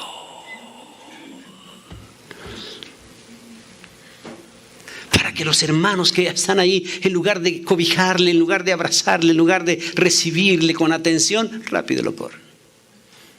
Hay gente que hasta se acerca, hay gente que está viendo, este viene por primera vez, se ve tan contento. No, yo le voy a decir, le voy a prevenir. Y va y le dice, oiga, ¿cómo se llama? Pues yo lo veo alegre. Sí, pues mire, hay alegría. Pero no, va a empezar a tener un montón de problemas. Es más, a veces ni le saludan aquí ni le dan bienvenida a veces. Y va a tener usted una de problemas. Es más, le van a pedir, vea usted en el primer culto, van a levantar una ofrenda y qué chistosos, ¿no? Usted va a tener que dar su dinero. Todo eso, y entonces le van incomodando. Él tenía el ánimo, ella tenía el ánimo. Pero hubo otro que le estorbó y difícilmente va a regresar. Entonces cada vez cuesta más trabajo que alguien se convierta a Cristo y que permanezca en Cristo. Cada vez es más difícil. ¿Por qué? Porque la cosecha se está acabando. Ahora, como los días de Noé, ningún converso, y entonces vendrá Cristo. Ahora, hay algo interesante. Cuando se termine esa cosecha enorme, porque la cosecha gentil ha durado casi 2000 años, luego sigue otra fiesta en Levítico 23, la fiesta de las trompetas. La fiesta de las trompetas. Y entonces en la fiesta de las trompetas, el Señor les precisa que tenían que celebrar una fiesta a son de trompetas. Yo quiero hacer algunas precisiones aquí, porque cada vez se predica más la pronta venida de Cristo, y es verdad. Pero la Biblia precisa que cuando Cristo Jesús venga por su iglesia, vendrá al toque de la final trompeta. Por eso en Levítico 23, después de la fiesta de Pentecostés, sigue la fiesta de trompetas. La fiesta de trompetas significa el arrebatamiento de la iglesia. Cuando Cristo venga por su pueblo. Por eso es la fiesta de las trompetas. Note usted que no estoy acomodando las fiestas en el lugar que yo quiero. Estoy siguiendo el orden donde aparece Levítico 23. El orden profético. Estamos viendo el panorama profético. No estoy acomodando las fiestas a mi arbitrio. Después de la fiesta de Pentecostés, en Levítico 23 sigue la fiesta de las trompetas. Y el apóstol Pablo precisa a los tesalonicenses, a los corintios, que la venida de Cristo dice que vendrá al toque de la final trompeta. Entonces, hay el toque de la final trompeta, hay varios toques de trompeta. Los escatólogos sugieren que cada toque de trompeta, sirve para despertar. Es impresionante oír un toque de trompeta, pues nos despierta. Cada exhortación que la iglesia recibe, cada predicación que nos dan como congregación, en donde nos exhortan a vivir una vida de santidad y guardar lo que el Señor nos ha dado y esperar su pronta venida, es un toque de trompeta, es para despertarnos. El hermano que está desmayando, el hermano que está desfalleciendo, el hermano que ya no quiere seguir, el hermano que está enfermo espiritualmente, el hermano como que se ha decaído. Un toque de trompeta, una exhortación, una predicación de exhortación es un toque de trompeta para que despertemos y esperemos pronto la venida de Cristo. Por eso hay varios toques de trompeta. Cada exhortación que nos dan, cada vez que leo la Biblia, cada vez que escucho un canto y me exhorta mi corazón a arreglar algo, es un toque de trompeta. Y hay quienes dicen, no, yo mañana busco de Dios, todavía tengo tiempo. El Señor vendrá al toque de la final trompeta. El problema es que no sabemos cuándo va a ser la final trompeta. Ahorita estamos con la exhortación, estamos con la palabra ahí precisa. Y es el momento para arreglar lo que tengamos que arreglar y no pensar que mañana tengo vida y no pensar que hasta la otra semana tengo oportunidad, porque puede ser que la exhortación de hoy sea el toque de la final trompeta. Ahora, también déjeme hablar un poquito de esto, porque si alguien está esperando el toque de la final trompeta, también alguien la tiene que tocar y también alguien la tiene que escuchar. Entonces, esto nos hace pensar en los atalayas. El atalaya en el tiempo antiguo eran los vigilantes. Estaban el lugar amurallado, la ciudad, y en los minaretes, en las torres más altas, estaban los atalayas ahí vigilantes. Mientras que el pueblo estaba dentro de la ciudad, contento, confiado, porque los atalayas estaban en los minaretes cuidando, era su labor. Aunque fuera de noche, el pueblo durmiendo dentro de las murallas, pero estaban confiados porque los atalayas ellos estaban vigilando. El atalaya era un vigilante, de hecho es lo que significa vigilante. Pero quiero precisar algunas cosas aquí interesantes de aplicación profética para nosotros, porque el atalaya, que era el vigilante, el Talmud precisa que para ser un atalaya tenía que cumplir mínimo 3 requisitos. El perfil para ser atalaya, un vigilante en Israel, cuidar al pueblo, sobre todo por la noche, tenía que cubrir un perfil, mínimo 3 requisitos para un atalaya, mínimo. No crean ustedes que es como en México, hablo por vía de ejemplo, pero a veces hay hermanos que me dicen, hermano, ya encontré un trabajo. Le digo, hermano, pero usted está trabajando en el día. Sí, encontré un trabajo de noche. ¿Cómo va a trabajar día y noche? ¿A qué hora va a dormir? Y en la noche, ¿qué trabajo encontró? Soy vigilante. Bueno, si va a ser vigilante, entonces ¿cuándo va a descansar? Si trabaja de día y en la noche es vigilante. Y dice, no, pero vigilante, pues ya nada más se van todos y me duermo. Y yo pongo mi despertador antes de que llegue alguien y ya yo despierto. Oh, qué valiente vigilante. Lo contratan para vigilar. Entonces, hermanos, no crea usted que los atalayas en el tiempo antiguo era, pues yo quiero ser atalaya. No. Tenía que cubrir un perfil. Los 3 puntos básicos que exigía para ser atalaya, primer punto, que tuviera una vista buena, que pudiera ver correctamente. De entrada, ese requisito nos eliminaría a muchos de nosotros. No, pues ya no. Si a veces estamos esperando el camión, viene y se nos va y dice, ese era. Pues sí. Entonces, el primer requisito era que el atalaya tenía que ver. ¿Y sabe por qué? Porque su trabajo era cuidar al pueblo que estaba dentro de la ciudad. Y entonces ellos estaban en las torres y tenían que tener una buena visión para ver si venía el enemigo, si veía alguna eventualidad. Tenían que tener una vista correcta. No cualquiera podía ser atalaya, una visión especial. Segundo requisito, tenían que tener buen oído. Tenían que escuchar bien. Con ese segundo requisito, algunos de nosotros también quedaríamos descartados. A veces, ¿qué? Y nos vuelven a repetir y pensamos una cosa por otra, o le gritamos, ¿no? Háblame fuerte.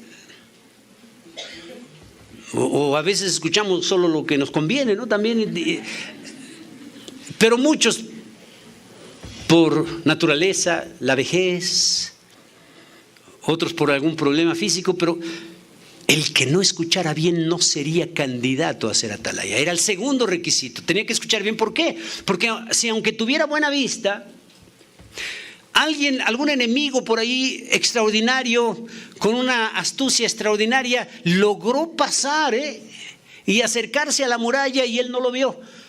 Pero entonces tenía el segundo elemento. Caray, yo escucho pasos, escucho ruido, pero no vi nada. Sí, es que a lo mejor lo sorprendieron con la visión, pero con el oído. Por eso tenía que tener un oído especial para cuidar de la ciudad. El tercer requisito era que tenía que entrar a una instrucción.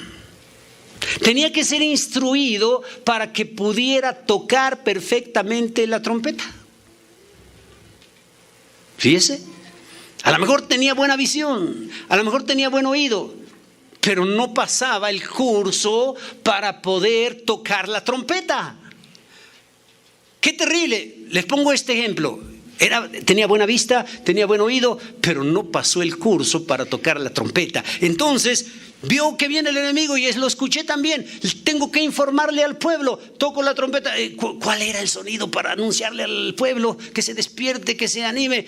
Pues yo voy a tocar esto. No. ¿Qué tal si se equivocaba y tocaba darle bienvenida al rey y era el enemigo? ¿Se da cuenta? El tercer requisito era pasar por una instrucción para que pudiera tocar bien la trompeta. Viene el enemigo, sí, viene el enemigo, tengo que anunciarle al pueblo. No se bajaba y puerta por puerta, no, tenía que tocar la trompeta para que el pueblo se alistara. Y entonces tocaba la trompeta, ya sabía qué toque le correspondía, si era batalla, si era el enemigo, si era el rey. Él tenía que dar el toque de trompeta. Por eso fue instruido para tocar bien, para no equivocarse en los toques de trompeta.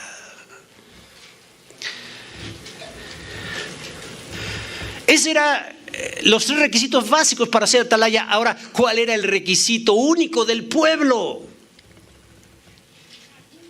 Aunque el pueblo no tuviera la visión de la atalaya, aunque el pueblo no tuviera el oído de la atalaya, pero el pueblo tenía que conocer los sonidos de trompeta que daba el atalaya. Porque ¿de qué serviría que el atalaya tocara bien y diera bien los mensajes y el pueblo escuchara y dijera, pero es que ese toque, ¿qué querrá decir? La obligación del pueblo era conocer también los sonidos de trompeta. Porque cuando escuchaba el sonido de trompeta, el pueblo tenía que analizar y checar. Este sonido viene el rey, vamos a prepararnos para recibir al rey. Es el enemigo, vamos a preparar las armas, va a haber guerra. O sea, el pueblo, su obligación era distinguir bien los sonidos de trompeta que se le daban. Aplicación profética. ¿Cuántos líderes en la iglesia están como atalayas y no sirven? ¿Cuántos líderes en la iglesia están como atalayas para cuidar, para vigilar del pueblo de la iglesia y no cumplen el primer requisito? No tienen una visión espiritual extraordinaria. Ninguno que no tenga visión espiritual, ¿para qué está como líder? ¿Para qué lo ponen como líder si no tiene una visión correcta espiritualmente? Si no tiene una visión, el que está al frente de una iglesia, los líderes, los directores, si no están con una visión espiritual sana, correcta, ¿para qué están como vigilantes de una congregación? Líderes que no tienen un buen oído no cubren con el segundo requisito de la atalaya. Su oído, le prestan oído a los chismes. Pastor, fíjese que yo ahorita la voy a expulsar. Hermano, y esto es que me dijeron, me hicieron. Ni indaga, ni hay consejería, ni hay seguimientos. Le da crédito al primero que dice algo. Su oído, no tiene un oído espiritual. ¿Para qué tener a un líder que su oído no es espiritual? No reúne el segundo requisito para ser atalaya, para ser vigilante del pueblo. No escucha los aspectos de cantos para Dios correctamente. Está escuchando, no distingo bien, porque no tiene buen oído. No distingue bien la voz de Dios en los cantos, en los aspectos musicales y las predicaciones, pero escucha muy bien la guaracha sabrosona. O sea, su oído está apto para lo de allá afuera, para lo del mundo. No es con precisión, no, hasta distingue los decibeles y hasta distingue qué grupo lo toca y lo canta mejor. Pero para los aspectos del oído espiritual, la palabra de Dios no tiene oído espiritual. ¿Para qué tener como atalaya a alguien que no cumple con el segundo requisito de tener un buen oído?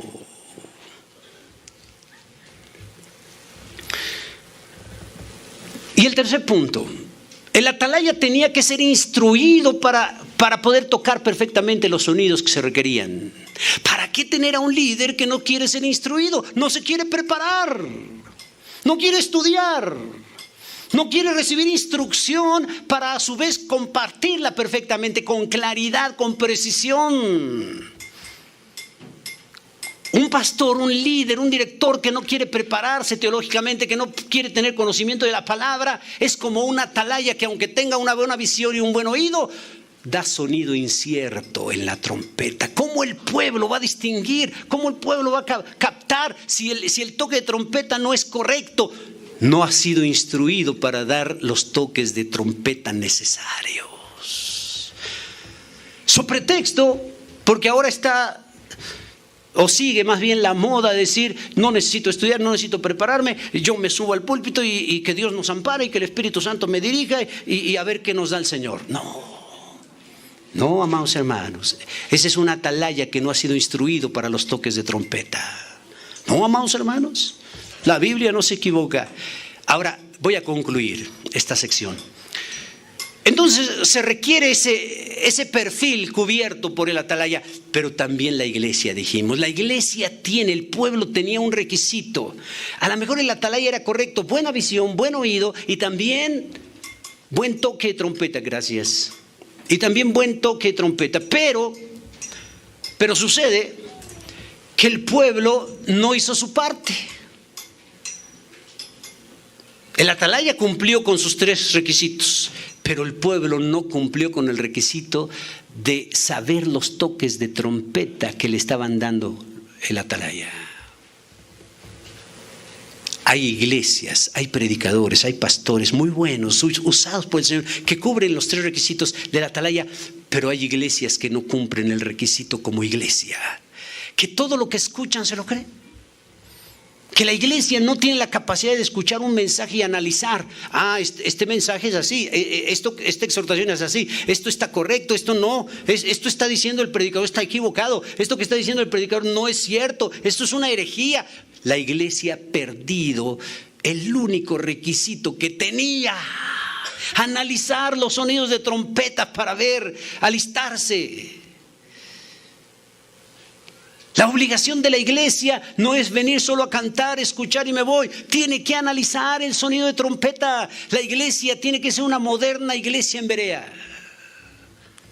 El apóstol Pablo predicando a la iglesia en Berea, la Biblia dice que la iglesia en Berea, después de haber predicado Pablo, la iglesia regresaba a sus casas y en sus casas escudriñaba las escrituras para ver si lo que Pablo dijo era verdad. ¿Quién hace eso hoy?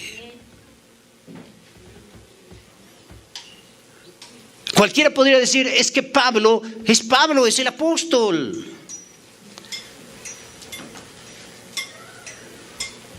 Si Pablo es el apóstol, entonces ni modo que nos enseñe algo errado, algo equivocado. Cualquiera podría dar por sentado, está correcto lo que Pablo dijo, ¿para qué reviso, para qué analizo si lo que dijo está bien? Pero hay que considerar que Pablo, aunque era un gran predicador, un instrumento extraordinario en las manos de Dios, Pablo no era Dios, Pablo no era Cristo, se podía equivocar. ¿Cuántas veces cualquier predicador, aunque sea un instrumento sano en las manos de Dios, a veces está predicando de Pedro y de repente decimos Pablo? Nos equivocamos. Pablo también se podría haber equivocado. Ahora, lo interesante es que la iglesia en Berea escudriñaba las escrituras para ver si lo que Pablo dijo era verdad.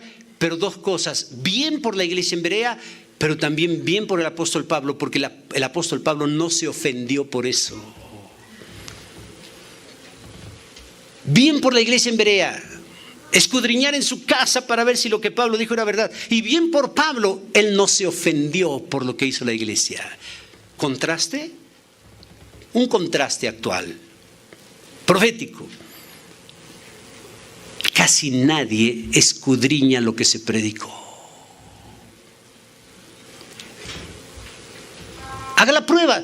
Terminando el culto, salimos, no tenemos ni 10 minutos de haber salido y platique con el que usted se acompañó hoy y pregúntele de qué se trató la predicación. La mayoría no se acuerda de qué trató la predicación 10 minutos después de haber salido el culto. Si nadie o si muchos no se acuerdan lo que acaban de escuchar del mensaje hace 10 minutos, menos van a escudriñar en su casa.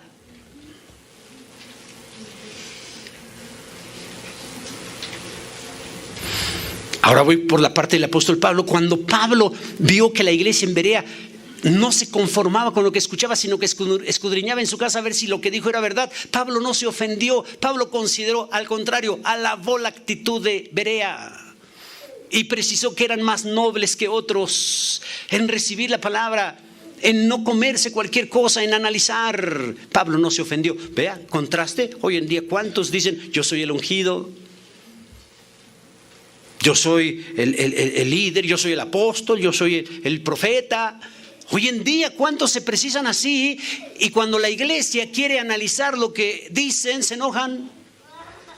Es más, hasta le precisan a la iglesia, yo soy el ungido de Dios, yo soy el apóstol. Si usted me juzga lo que yo estoy diciendo, sí, usted no debe de criticarme porque yo soy el ungido. Y si usted me sigue criticando, Dios va a enviar juicio a su casa, a sus hijos, a su negocio. Y los espantan a los hermanos y los hermanos dicen, no he dicho nada, no he dicho nada. Es un contraste. Pablo no se ofendió. Pablo sabía que si la iglesia escudriñaba lo que él decía, la iglesia estaba creciendo, la iglesia estaba siendo edificada. Cuando un ministro se molesta porque se le analiza lo que dice, lo que enseña, ese no es un buen ministro. No tenga temor usted como congregación a analizar, a sopesar esto que estoy escuchando, esto que estoy leyendo, esto que me están compartiendo. No tenga usted temor en analizar esto que estoy cantando. No tenga temor en analizar si está correcto o no. Precisamente esa es la diferencia que Dios nos hizo a nosotros en relación a los animales. Dios no dijo, hagamos a los animales a nuestra imagen y semejanza. Pero cuando Dios creó al hombre, dice, hagamos al hombre a nuestra imagen y semejanza. Parte de esa imagen y semejanza es que nos hizo seres pensantes, con uso de razón, con libre albedrío, capacidad de analizar, capacidad de razonar, a diferencia de los animales. No es pecado que usted analice lo que se le enseña, no es pecado que usted analice lo que canta. Al contrario, si usted lo hace, simplemente está tomando en cuenta algo que Dios le dio al crearlo. Voy a terminar hoy con una analogía de teología natural.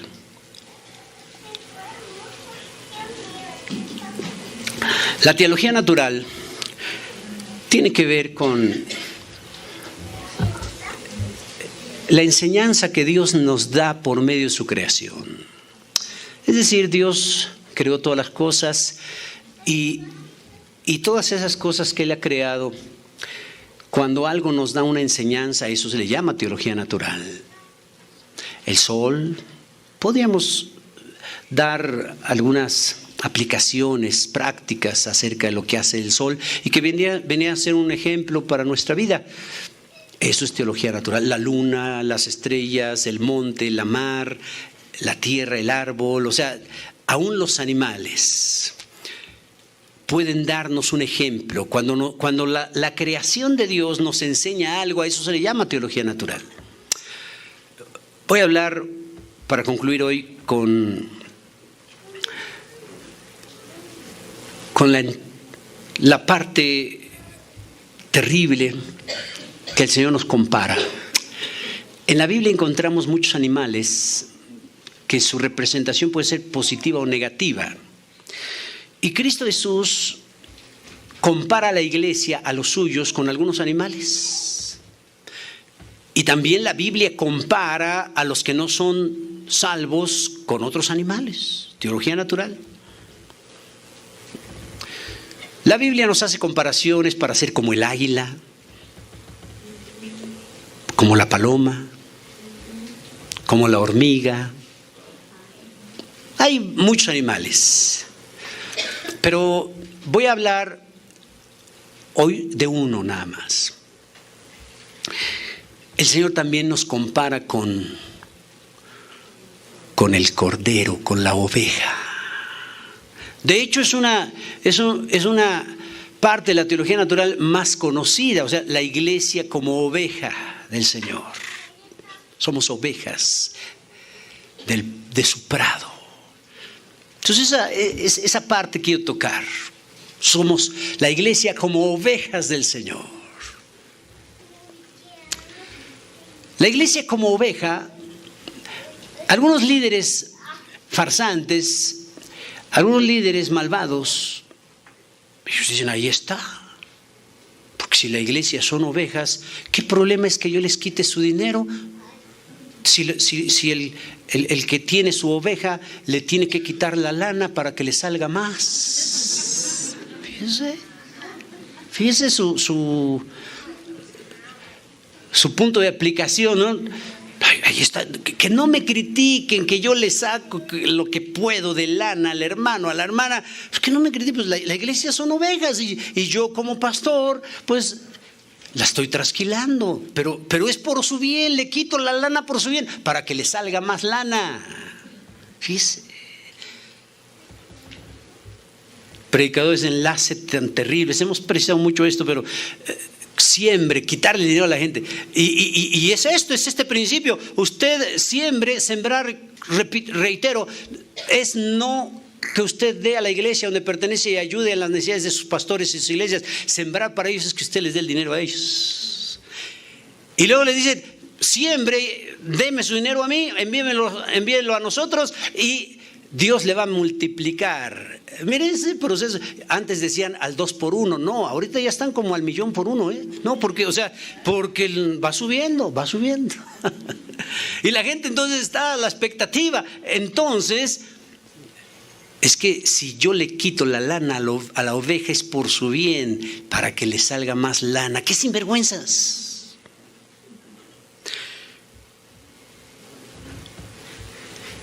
Otro punto de aplicación grave: pastores malvados que adulteran con alguna hermana en la iglesia. Tienen su esposa, pero a ellos no les importa hacerle daño. Ven a esta hermana, esta mujer, esta soltera, lo que sea, y se la llevan literalmente a tener relaciones sexuales. Y luego cuando se les precisó que es un malvado, no, vea, cuando el pastor tiene hambre, se come una ovejita.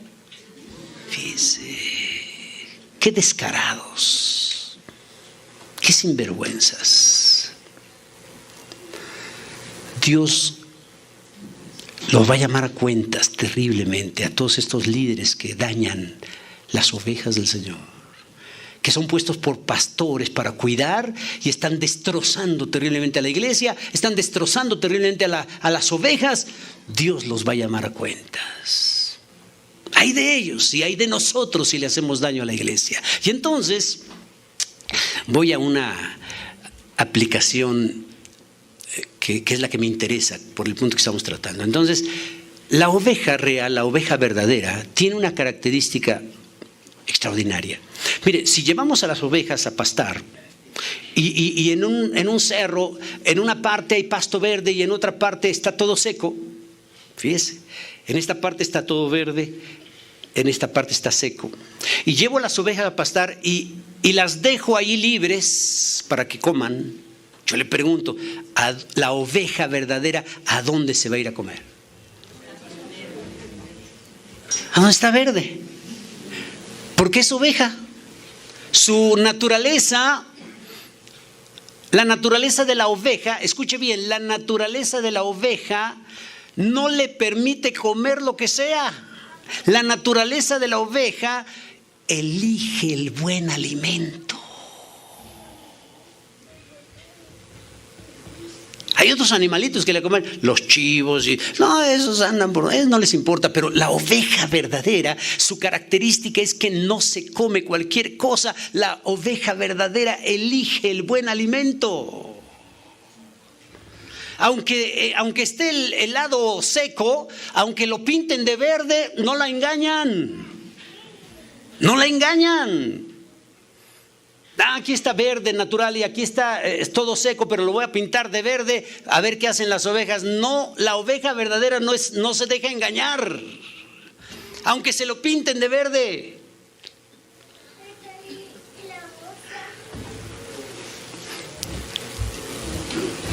Pero hay otro animal asqueroso, feo, apestoso, que ese animal no elige lo que se va a comer o lo que se come. Es un animal que se come lo que sea. Se oye asqueroso, pero se come hasta su propio excremento. ¿Sabe de qué animal estoy hablando?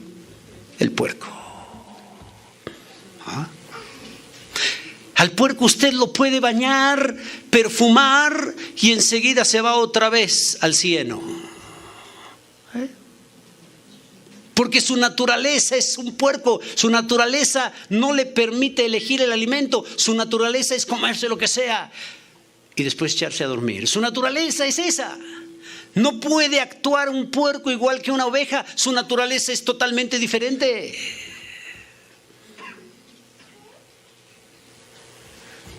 Voy a decir con precisión, esto es fuerte, es duro, feo. Pero cuando decimos que nosotros como iglesia somos ovejas del Señor, ¿por qué no actuamos como tal? ¿Por qué no actuamos como ovejas en donde no nos comemos cualquier cosa, sino que analizamos el alimento? No nos comemos cualquier cosa que se nos da. La oveja verdadera, su característica es que elige el buen alimento. ¿Por qué la iglesia no lo hace? ¿Por qué lo que se nos dice, lo que escuchamos, lo que cantamos, por qué todo nos lo comemos y decimos que somos ovejas? Esa es la parte dura. Decimos que somos ovejas, pero realmente estamos actuando como puercos en el sentido espiritual, porque el puerco se come lo que sea, no analiza, el puerco no elige el alimento, todo se lo come. Hay hermanos, hay hermanas que todo lo que escuchan, todo lo que ven, todo lo que les dicen, se lo comen sin más y dicen que son ovejas. No es cierto. La oveja verdadera no se come cualquier cosa. La oveja verdadera elige el buen alimento. La iglesia en Berea eran verdaderas ovejas. Ni siquiera se comieron lo que Pablo dijo. Vamos a escudriñar en casa a ver si lo que Pablo dijo era verdad. Eran verdaderas ovejas la iglesia en Berea.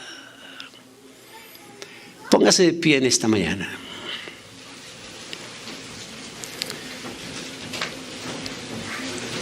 Estamos próximos a escuchar el último toque de trompeta y vendrá Cristo. Estamos viviendo la última etapa de la cosecha de cebada, de la fiesta de Pentecostés. Y mire, Dios es tan bueno. Si estamos escuchando esto hoy, y de todos los que estamos aquí hoy, si hay algo que haya que arreglar en su vida, hágalo, amado hermano. ¿Tiene algo que arreglar con su hijo? Hágalo. ¿Tiene algo que arreglar con sus padres? Hágalo. ¿Tiene algo que arreglar con sus líderes? Hágalo. ¿Con algún hermano, con alguna hermana? Hágalo. ¿Tiene que cambiar algo de su vida porque está mal? Hágalo. Estamos viviendo el final de la fiesta de Pentecostés. En cualquier momento escuchamos el toque, la final trompeta y viene Cristo por su iglesia.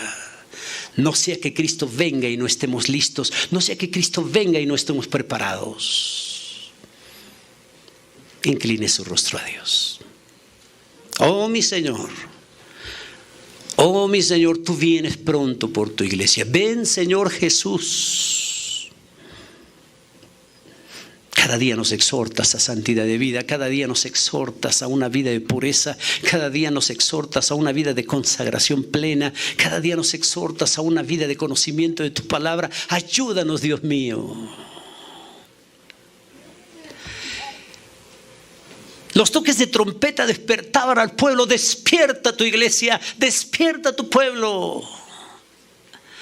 No sea que tú vengas y estemos dormidos. No sea que tú vengas y estemos en oscuridad. No sea que tú vengas y estemos en doble vida. No sea que tú vengas y nos quedemos. Tengas misericordia, mi Señor. Seamos líderes o no, tengamos tiempo en el Evangelio o poco tiempo en el Evangelio, seamos verdaderas ovejas de tu prado, para la gloria de tu nombre. Todo esto te lo pedimos, te lo rogamos en el precioso nombre de tu Hijo Jesucristo. Amén. Dios les bendiga. Dejo el lugar.